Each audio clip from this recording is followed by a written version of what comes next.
खरं म्हणजे आज सगळ्यात महत्त्वाचं आपण जे काम केलेलं आहे ते जे 3 सायबर सिक्युरिटीच्या संदर्भात आपण मी तर त्याला सेंटर ऑफ एक्सलन्स म्हणेल अशा प्रकारचे 3 केंद्र हे आपण सुरू केलेले आहेत, ज्याच्यामध्ये अत्यंत आधुनिक अशा प्रकारची व्यवस्था आहे। आज आपण बघतोय की सायबर सिक्युरिटी हा एक अत्यंत महत्त्वाचा विषय झालेला आहे, कारण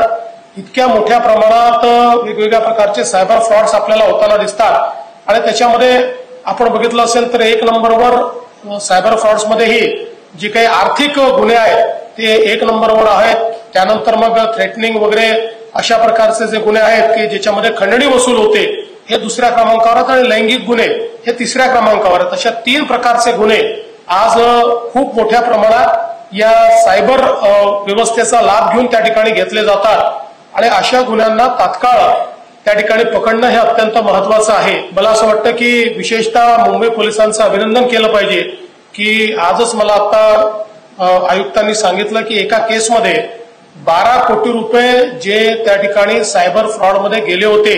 त्यातले वेळेत काम करून जवळपास 11 कोटी 20 लाख रुपये हे मुंबई पोलिसांनी परत मिळवले, वाचवले आणि त्या व्यक्तीला मोठ्या फ्रॉडमधून त्या ठिकाणी वाचवलेलं आहे। आज आपण पाहतोय की डिजिटल ट्रान्झॅक्शन मध्ये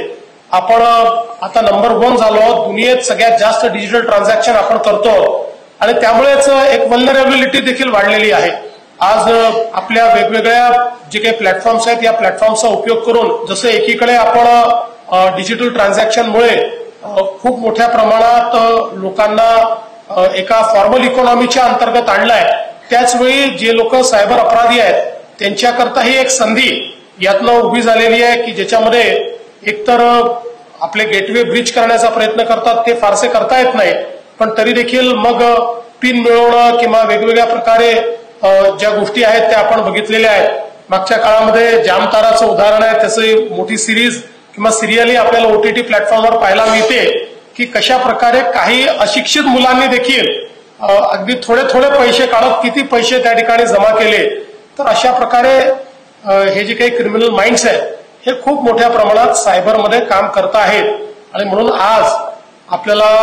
या कॅपेबिलिटीज तयार करणं हे अत्यंत गरजेचं आहे। आपण सगळे जाणतो की भविष्य हे स्ट्रीट क्राईम पेक्षाही सायबर क्राईमचं आहे आणि सायबर क्राईमची डील करणारा फोर्स हा आपल्याला अत्यंत महत्वाचा फोर्स लागणार आहे, कारण या फोर्समध्ये जो चोर आहे तोही डिजिटली सॅव्ही असणार आहे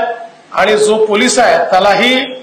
टेक्नॉलॉजिकली सॅव्ही राहावं लागणार आहे। या दोघांचंही एक मला असं वाटतं की एक नवीन अशा प्रकारचं युद्ध हे ऑलरेडी सुरू झालेलं आहे आणि त्या दृष्टीने बेस्ट आणि ऍडव्हान्स टेक्नॉलॉजीने इक्विप्ड असलेल्या लॅब्स या अत्यंत महत्वाच्या आहेत। आता मी या लॅब्स मधल्या कॅपेबिलिटीज बघितल्या, मला असं वाटतं की अतिशय चांगल्या कॅपेबिलिटीज आपण मिळवलेल्या आहेत की ज्यातनं सायबर जे काही क्राईम आहे त्याच्यामध्ये आपण सर्व प्रकारचं जे काही त्याच्यामध्ये क्राईम आहे तो डिसायफर करू शकतो आणि त्याच्यावर कारवाई जी आहे ती कारवाई करू शकतो। हे होत असताना एक गोष्ट मी ACS साहेबांच्या निदर्शनास आणून देतो की आपण अतिशय सुंदर अशा प्रकारचं महासायबर हेडक्वार्टर तयार केलेलं आहे, देशातलं सगळ्यात उत्तम आहे, आपण त्याची कॉर्पोरेशन तयार केलेली आहे। पण आता एकच गोष्ट आहे की देशामध्ये 1930 नंबर आणि आपला 1945 नंबर, आता मुंबई पोलीस 1930 सांगतील, बाकी 1945 सांगतील, तर मला असं वाटतं की याची काहीतरी सिनर्जी आपण तयार केली पाहिजे आणि समजा आपल्याला शक्य असेल तर if we can merge our 1945 into 1930 मला असं वाटतं ते सगळ्यात चांगलं होईल। अदरवाईज त्याला काय आपल्याला सिनर्जी तयार करता येईल की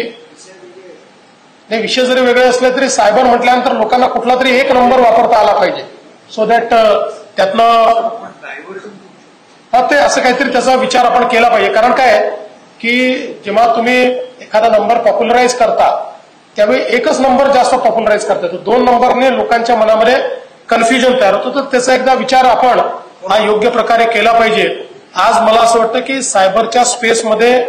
जेवढी कॅपेबिलिटी महाराष्ट्राने तयार केलेली आहे इतर कुठेही नाही आणि केंद्र सरकारने देखील आपल्या वेगवेगळ्या कॉन्फरन्सेसमध्ये महाराष्ट्राने तयार केलेली कॅपेबिलिटी इतर राज्यांनी बघावी आणि तशी कॅपेबिलिटी तयार करावी अशा प्रकारे इतर राज्यांना सूचना देखील दिलेल्या आहेत। त्यामुळे मला असं वाटतं की ही अतिशय महत्वाची बाब आहे आणि हे सगळं करत असताना मी आपल्या जे सगळे आर्ट स्पेस मधले लोक आहेत आपले, ज्यांचा आज आपण सत्कार केला, त्यांचेही आयुष्यमान खुराना आणि आपले जे निर्देशक आहेत, डायरेक्टर आहेत, त्यांचंही सगळ्यांचं मनापासून मी आभार मानतो की त्यांनीही या जनजागृतीच्या मोहिमेमध्ये या ठिकाणी सहभाग घेतला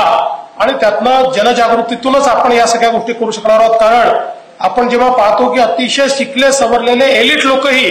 डिजिटल अरेस्टमध्ये पैसे देत आहेत, त्यावेळी असं लक्षात येतं की किती आपण शिकलेलो असलो तरी डिजिटली आपल्याकडे अशिक्षितांची संख्या खूप मोठी आहे. त्या डिजिटल अशिक्षितांनाही शिक्षित करणं हे आपल्याला अत्यंत महत्वाचं आहे. त्याचा कार्यक्रम हा अशा प्रकारच्या जनजागृतीच्या माध्यमातूनच आपण राबवू शकतो. त्यामुळे हा एक चांगला उपक्रम आपण या ठिकाणी केलेला आहे.